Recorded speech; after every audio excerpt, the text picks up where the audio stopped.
Assalamualaikum warahmatullahi wabarakatuh. Masya Allah tabarakallah. Terima kasih buat teman-teman yang sudah datang di rumah Aura. Semoga semuanya dalam keadaan sehat dan selalu bahagia, amin. Teman-teman, ini saya mau beberes dapur ya. Jadi karena dapur saya tuh lagi berantakan banget. Alhamdulillah kemarin kan saya dapat rezeki oven ya dari Miku. Rasanya senang banget gitu ya, karena saya memang belum punya oven yang ukuran sedang.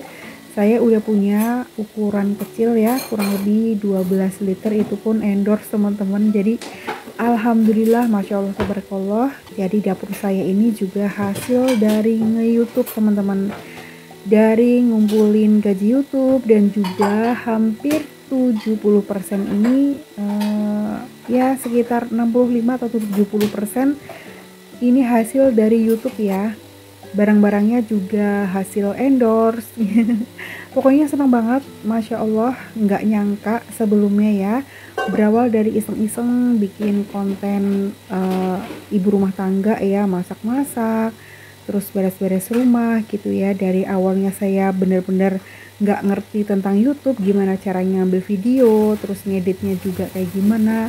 Saya tuh belajarnya dari Mbak Tita teman-teman. Mungkin karena saya orangnya termasuk introvert gitu ya. Jadi dulu ketika saya bikin video itu tidak ada suara ya, hanya silent vlog. Cuman pengambilan gambarnya itu masih apa adanya, nggak estetik gitu loh teman-teman. Yang penting bikin video gitu ya, lempeng aja, nggak ganti-ganti angle gitu ya. Dan alhamdulillah sekarang karena udah terbiasa, jadi ya lebih baik lah daripada dulu gitu teman-teman. Dan alhamdulillah ya, dari iseng-iseng terus hanya ngisi kegiatan aja gara-gara pandemi, bingung mau ngapain. Alhamdulillah saya tuh ada rezeki dari YouTube teman-teman, walaupun dulu dan sekarang itu beda jauh ya teman-teman. Ketika 2020 sampai 2021 itu alhamdulillah pendapatannya lumayan banget, endorsannya juga kenceng gitu ya. Nah, kalau sekarang YouTube kayaknya kurang baik-baik saja ya. Mungkin karena perang aplikasi ya teman-teman, ada Instagram Reels sama TikTok gitu. Jadi memang sebaiknya kalau kita bermain media sosial, apalagi mendapatkan penghasil dari media sosial, itu memang setiap aplikasi apapun tuh diikutin gitu. Cuman kalau saya itu memang di Instagram tidak aktif teman-teman ya. Hampir nggak pernah dan jarang lah. Intinya saya tuh nge-share video ya, upload video. Terus di TikTok apalagi, saya punya aplikasi TikTok, cuman tidak pernah nge-share video, hanya scroll-scroll, lihat-lihat gitu aja teman-teman. Jadi saya memang aktifnya di YouTube. Itu pun sempat beberapa hari, hampir sebulan ya, saya tidak upload video teman-teman. Nah, itu juga mempengaruhi pendapatan ya, mempengaruhi algoritma YouTube. Makanya view-nya itu ya anjlok gitu loh teman-teman. Nah, biasanya kalau saya tuh lagi riweuh atau lagi ada kegiatan banyak, itu memang jarang bikin video ya teman-teman. Karena ya terus terang tenaga saya tuh nggak sanggup ya kalau harus beberes rumah, masak, ngurusin yang lainnya, belum lagi harus ngedit video, isi suara, masya Allah. Mohon maaf ya teman-teman, ini hanya sekedar cerita mengenang ketika awal mula saya bikin channel YouTube gitu ya. Gara-gara saya edit video melihat dapur ini, jadi sangat-sangat bersyukur gitu loh. Saya tuh nggak nyangka, karena saya hanya ibu rumah tangga biasa, bukan selebgram juga, nggak aktif di media sosial yang lainnya gitu. Tapi masya Allah banget, dari keisengan saya ini saya mendapatkan penghasilan, terus bisa bikin dapur impian dengan perabotan yang memang alhamdulillah masya Allah. Ini tuh ya kebanyakan saya tuh nggak beli gitu loh teman-teman. Dan saya doakan buat teman-teman semua, mudah-mudahan selalu dalam kelimpahan rezekinya ya. Apapun itu kita harus tetap bersyukur ya teman-teman.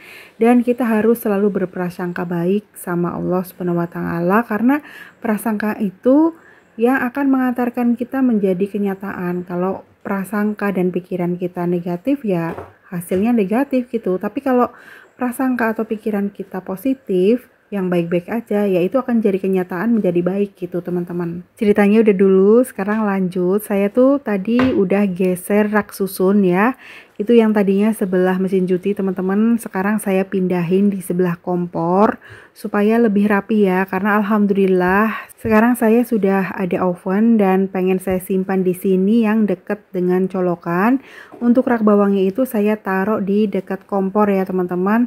Terus untuk wadah bumbu yang kecil-kecil itu biasanya kan di meja ini ya.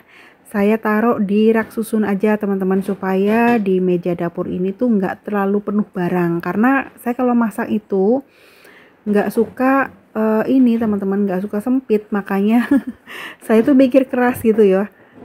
Mau taruh mana lagi ini ovennya gitu ya. Tapi kalau perintilan dapur yang lain disimpan kayaknya sayang, bisa untuk dekorasi dapur gitu kan. Makanya ya udahlah, rak susunya saya pindah aja di dekat kulkas ya, di antara kompor gitu, untuk naruh pisau, terus wadah bumbu yang kecil-kecil, terus naruh wadah telur, di bawahnya juga naruh wadah beras gitu. Alhamdulillah ini terlihat rapih ya dan tetap estetik. Nah, saya tuh kalau beres-beres kayak gitu teman-teman, mundur dulu dilihat dari jauh kira-kira bagus enggak letaknya gitu ya, takutnya nanti mengganggu ketika saya tuh masak gitu. Dan alhamdulillah ini tuh masih lega ya. Jadi ovennya itu saya taruh di pojokan yang deket tangan colokan, terus biar nggak sepi, maksudnya biar terlihat hidup ya dapurnya, itu saya kasih sentuhan daun-daunan gitu ya. Nah itu tuh daun asli teman-teman, sirih gading. Jadi kalau sirih gading itu bener-bener bandel, nggak rewel ya, itu saya taruh di air aja gitu teman-teman. Karena kalau di tanah kan nanti takutnya harus nyiramin terus kotor ya. Nah yang satunya ini juga sirih gading, nggak tahu sama apa gitu ya, karena saya kan dikasih ya daunnya sama saudara, daripada kebuang ya udah saya gabungin aja di satu gitu teman-teman, dan taruh di deket kran. Nah kalau kayak gini kan jadi dapurnya hidup ya. Jadi menurut saya supaya ruangannya itu terlihat rapi, dapurnya juga terlihat cantik ya, pokoknya rapih gitu deh, dilihatnya juga enak. Usahakan kita kalau punya barang ya, misalkan beli barang itu satu warna gitu loh teman-teman. Kalau misalnya suka warna pink, ya udah kebanyakan pink, terus kombinasinya apa? Kalau menurut saya sih pink bagusnya sama putih gitu kan, biar lebih hidup ya, mungkin ada toskanya dikit gitu. Terus kalau misalkan sukanya warna putih ya diusahakan sih putih, misalkan perpaduan sama kayu gitu ya. Nah kalau saya sukanya tuh putih warna kayu, terus biar lebih hidup itu ada ijo-ijonya gitu. Yang penting diusahakan jangan terlalu banyak warna gitu ya teman-teman, karena nanti jadi terlihat acak-acakan. Oke, ini hanya sekedar tips dari saya ya. Saya juga bukan ahlinya mendekor, hanya seneng beberes aja gitu. Alhamdulillah dapurnya udah rapi, udah bersih, dan udah nyaman dipakai nih teman-teman. Sekarang saya lanjut bersihin lantainya ya. Nah ini saya pakai vakum aja ya teman-teman, supaya lebih cepat dan debu yang di pinggiran di sela-sela itu lebih gampang terangkatnya. Oke teman-teman, ini dapurnya udah bersih, udah rapih, pokoknya udah nyaman banget dipakai. Lanjut saya pengen masak ya, jadi anak-anak tuh pengen dibikinin balado kentang.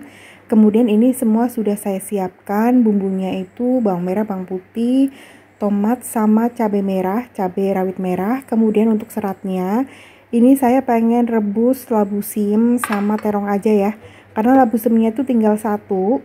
Dan kentangnya itu nanti saya campurin pakai ampela ati teman-teman. Ampela atinya itu udah dicuci bersih, udah direbus dulu, kemudian digoreng pakai air fryer ya.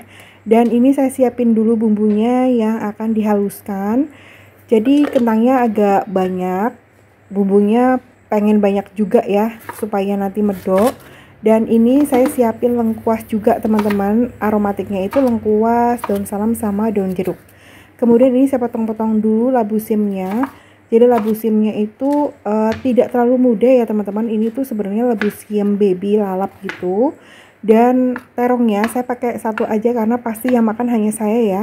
Harusnya kalau terong tuh enaknya dikukus teman-teman, nggak direbus. Cuman nggak apa-apa lah, saya sekalian aja rebus sama labu siam ya, daripada saya harus ngeluarin dandang atau kukusan, karena kukusan saya itu gede teman-teman, itu pun hadiah ya. Saya nggak punya kukusan yang agak kecil, punyanya itu yang listrik gitu loh teman-teman, kecil banget. Cuman ya udahlah, tanggung, biarin aja dicemplungin bareng sama labu siam. Nah ini saya lanjut motongin kentang, karena kentangnya juga lumayan banyak, ada 4 gede-gede. Kayaknya sih hampir sekilo gitu ya.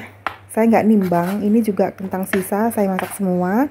Karena anak-anak tuh suka banget sama namanya balado, entah balado telur, ayam, apalagi kalau balado kentang gitu katanya teman-teman. Nah ini saya rebus labu siamnya karena airnya udah mendidih, saya tinggal dulu. Nanti kalau udah agak matang baru terongnya dimasukkan.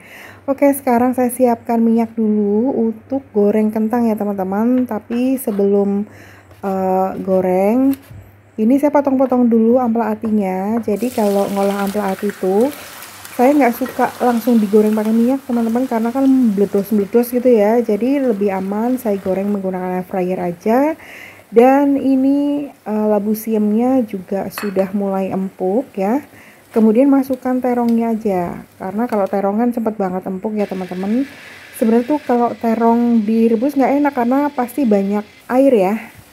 Lanjut, saya sudah menghaluskan bumbunya itu cemplunginnya semua. Terus tekstur sambalnya itu tidak terlalu halus ya teman-teman, jadi kayak bikin sambal bawang gitu. Kemudian ini sudah hampir matang semua kentangnya teman-teman. Lalapanya juga sudah matang ya, jadi saya tuh kalau makan nggak ada sayuran tuh suka bingung gitu, kayak ada yang kurang apa gitu ya, yang hijau-hijau. Tapi karena ini nggak ada daunnya, jadi ya udah labu siam aja. Terus daripada cuciannya numpuk sambil nunggu kentang matang, alat masaknya langsung saya cuci aja supaya semuanya itu bersih, selesainya juga bareng gitu teman-teman. Kemudian kentangnya udah matang, lanjut saya masukkan bumbu halusnya. Nunggu sampai agak menyusut ya airnya. Kalau sudah, tinggal dimasukkan minyak sedikit aja. Kalau saya tuh pengennya makannya minyak sedikit aja gitu ya. Tadi pakai minyak kelapa gitu ya, minyak barko, kurang lebih 1,5 sendok makan aja ya. Kemudian masukkan bumbu aromatiknya, lengkuas, daun salam, daun jeruk. Dan ditumis-tumis lagi teman-teman. Kalau udah tadi tambahkan air secukupnya ya, supaya lebih mateng gitu, nggak langu. Masukkan garam, gula, dan penyedap. Nah kalau sudah agak matang gitu, masukkan kentang sama ampela atinya teman-teman. Sebenarnya bikin balado itu cepat banget ya prosesnya, hanya digiling ya menggunakan chopper aja. Jadi kalau diulek tuh sebenarnya lebih enak, cuman kan kadang-kadang suka males ngulek ya teman-teman. Nah udah tinggal diaduk-aduk aja seperti ini. Masya Allah sudah mateng ya. Jadi menunya tuh kayak gini aja teman-teman. Baladonya jangan lupa ditambahin pakai bawang merah goreng. Oh ya, nanti bumbu baladonya itu saya tulis di deskripsi video ini ya. Karena saya kalau bikin balado itu tambahin kecap sedikit supaya bumbunya itu medok gitu loh teman-teman. Dan karena saya sudah lapar, jadi ini saya siap-siap makan ya. Jadi makannya seperti ini aja. Cuman saya nggak ada kerupuknya nih teman-teman. Nah kalau makan yang keringan seperti ini tuh enaknya pakai tangan ya. Masya Allah, tabarakallah. Terima kasih atas rezeki makanan yang nikmat ini ya Allah. Semoga teman-teman semua juga selalu dalam kelimpahan rezekinya tiada batas. Amin. Oke teman-teman, sekian dulu video saya kali ini. Terima kasih banyak sudah menonton. Teman-teman jaga kesehatan ya. Sampai ketemu. Wassalamualaikum warahmatullahi wabarakatuh.